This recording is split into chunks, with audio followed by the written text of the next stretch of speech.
એટલા બધા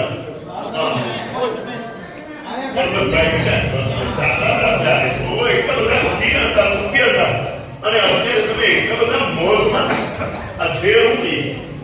તો કે જેના હાથો થઈને ગાંડો થઈ ગયો એ જ બરાબર પુરુષોત્તમ નારાયણ સહજાનંદ સ્વામી છે. અને આ તો ડૂટીમાં કસ્તુરી હાથીને ફાફા માર્યા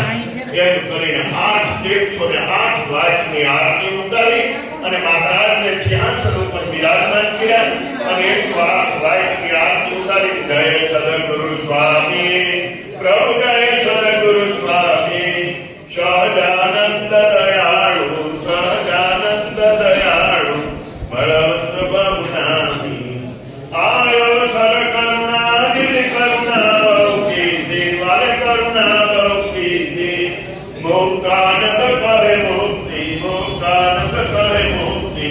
સુગમ કરીતિ બળવંત જવારી કે મહારાજને મુક્તાનંદ સ્વામી ઓળખાણ અને ઓળખા પછી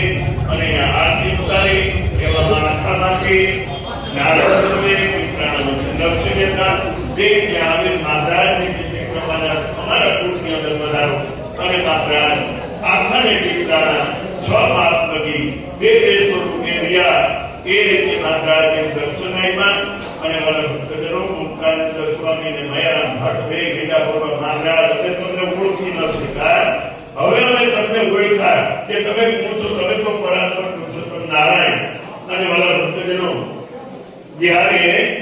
બ્રહ્માએ વાસુર કર્યા ત્યારે અનેક સ્વરૂપે થયા અને જ્યારે ગોપીઓ કૃષ્ણ પરમાત્મા રૂપે જ્યારે તમે અવતર્યા ત્યારે અનેક ગોપીઓની સાથે રાસલીલા ગોપી મહારાજ બે ધારણ કરો એમાં કોઈ ગોપી વાત મહારાજે આખાને પિતા બે સ્વરૂપે દર્શનાઈમાં અને નવરખાપરનો મહારાજ એકલા 9 લાખ સ્વરૂપે થતા આખાને પિતા તો મહારાજ સંતો હરિભક્તો સહિત બે સ્વરૂપે બધાને દર્શન આપી અને બે જગ્યાએ સભા કરી એવું તીર્થધામ આખાને મુકામે આવી 5 તારીખ અને રવિવારે શાકોત્સવનું આયોજન છે. તો મારા ભક્તજનો બધા શાકોત્સવની અંદર પધારજો એ આમંત્રણ આપીએ છીએ અને યજમાન તરીકે કોઈને રહેવું હોય તો એના 11,000 રૂપિયા છે. સહયજમાનના 5100 રૂપિયા છે. અને મારા ભક્તજનો સીધો સામગ્રી જે કોઈને દેવાની ઈચ્છા હોય તે સીધો સામગ્રીમાં આપજો. એટલું આખા સ્વામિનારાયણ મંદિરના પૂજારી તરીકે બિપિનભાઈ બધાને આમંત્રણ આપીએ છીએ અને બધાએ સહકુટુંબ પરિવાર સહિત પધારજો એવું અમારું ભાવભર્યું બધાને આમંત્રણ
જય સ્વામિનારાયણ રોહિતભાઈ જય સ્વામિનારાયણ.